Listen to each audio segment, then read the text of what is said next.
አከሌ አይደለም። ሶስቱም ያው ርቀት የላቸውም። በሰው በአራት አቅጣጫ ነው እንትን ያለው። ያው ፖሊስ ደግሞ ሌባ ነው፣ ከነሱ ጋር ነው የሚሰራው። አሁን ግን ሼኮች የራሳቸውን ልዩ ኃይል ልኮ ነው በአራቱ አቅጣጫ እርምጃ እየተወሰደባቸው ያለው።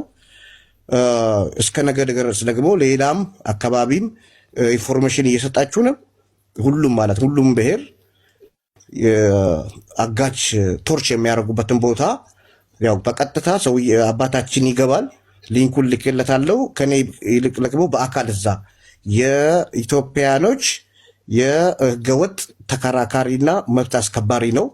ከሱና ከኡለማዎች ሼኮች የመኖች ጋር ነው። እሱ ነው ጦሩን ያዘዘላቸው። እሱ መጥቶ ያው ሙሉውን ኢንፎርሜሽን ይነግራቸዋል ማለት ነው። እስካሁን 300 ሰው ተለቋል። ቪዲዮውም ፎቶውም ቤታቸውም ተቃጥለዋል። ሸራቸው የሽፍቶቹ ማለት ነው። ሸፍቶ ወደ ጋራ ሄደዋል። በየትም አያመልጡም፣ ሰማይ አይገቡም። ሁሉም የመን ላይ ያለው እርምጃ ኦፕሬሽን ተጀምሯል ለማለት ነው። እና በዚህ አካሄድ ደግሞ ሌላም የታገሉ እህቶቻችን ወንድሞቻችን እዚህ ቲክቶክ ላይ ሳይሆን በቀጥታ ያሉበትን ጉድጓድ እስከ ሰው ድንበር ድረስ የትኛውም ይሁን በሰላም ይሁን በአደንም ይሁን በሁለቱም በኦፕሬሽን እስከ መጨረሻ እንሄድበታለን ማለት ነው። ቃል እገባላቸዋለሁ ማለት ነው። እዚህ ጋር መስመሩን ለማስተካከል እንዲረዳችሁ ቅድም ሲጀምርላችሁ ሀናን ለማግኘት ግማሽ መንገድ ብያችኋለሁ። አሁን እዛ ጠፋች የተባለችበት ቦታና ሎኬሽኑ በትክክል ሊነገረን ይገባል። መረጃው ማለት ነው። ይሄ ቦታ የሚባል እዛ ላይ ቀጥታ የሚደረጉ ኦፕሬሽኖች ይቀጥላሉ። እነዚህ ጋር አሁንም ወደ እናንተ መምጣት የፈለግነው የት ቦታ ሁለት ነገር አስመራችሁ እንድትይዙልን ነው። የት ቦታ ነው ሽፍቶቹ የሚገኙት የሚለውን ሎኬሽን የምታውቁ ሰዎች ኢንቦክስ እንድታደርጉልኝ ነው።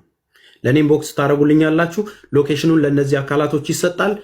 ኦፕሬሽኑ ይካሄዳል ማለት ነው። አንድ ሁለተኛ፣ እነዚህ የሚከናወኑባቸው ቦታዎች ላይ አሁን እንደዚህ አይነት እርምጃ ስለተጀመረ በየመንም ኦልሬዲ በዛም በሳውዲም ስለተጀመረ ቀጥታ የሚሆነው ነገር እነዚህን ነገሮች መስመር ለማስያዝ የእናንተ ትብብር ምንድን ነው? መጥቶ ሰላማዊ ቦታ ላይ የሚኖሩበት ቦታ ላይ እየተቀላቀሉ ነው ያሉት የሚፈለጉት ሰዎች ማለት ነው።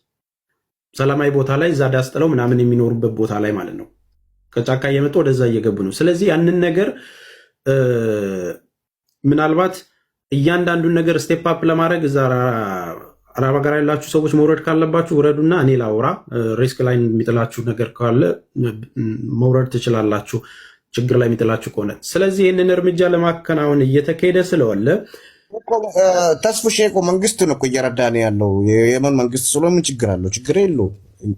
አይ ኖርማሊ እንዳይፈጥረባቸው ስላሰብኩ ነው። እኛ ኃላፊነቱን እንውሰድ ብዬ ነው።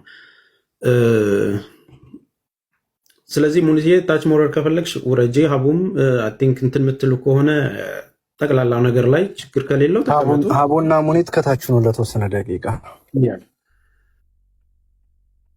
እንትን እንላለን ማለት ነው። ለምንድነው እሱ ይህንን ኃላፊነት እኛንን መውሰድ ያለብን? አሁን እኛ ኃላፊነት እንወስዳለን። ተግባባን አደለ? ኃላፊነት እኛ እንወስዳለን። እኛ ውጪ ስላለን ያለው ነገር ምቹ ስለሆነ እያንዳንዱን ነገር እንሄድበታለን። አሁን ሰደንሊ የመጣንበት የገባንበት አንደኛ እንደነገርኳችሁ መስመር እንዲቀይር አንፈልግም። ይህ አካሄድ መስመር እንዲቀይር ይሄ በዘር በምናምን ተለጥፎ እንዲሆን አንፈልግም። እዛ ጋር ሽፍታ የሆነ ሰው ሁሉ በቁጥጥር ስር እየዋለ ነው።